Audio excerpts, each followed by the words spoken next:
সবচেয়ে বেশি রোমাঞ্চকর। তো চলুন আজকে এই ভিডিওর মাধ্যমে পুরনো দিন আর সেই রহস্যময় পোকেমনের দুনিয়াতে হারিয়ে যাওয়া যাক। তো ভিডিওটা শুরু করার আগে আমার ছোট ছোট সোনামণিদের কাছে একটা অনুরোধ, তোমরা ভিডিওতে একটা লাইক দিয়ে দাও। আর এই এপিসোডের শুরুতে আমরা দেখতে পাবো একটা পোকেমন টুর্নামেন্ট হচ্ছে আর আমাদের অ্যাশ ভাইয়া টিভির সামনে দাঁড়িয়ে শাবাশি দিচ্ছে। নতুন করে আবার পরিচয়টা করিয়ে দিই, ইনি হলেন অ্যাশ কেচাপ মানে কেসাম, যে প্যালেট শহরে থাকে।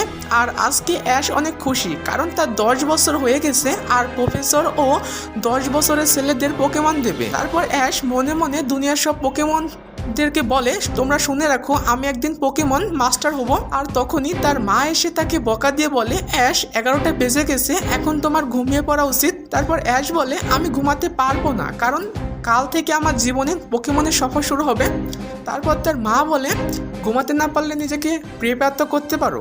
তারপর তার মা টিভি চালিয়ে দেয় যেখানে প্রফেসর ও বলছে কাল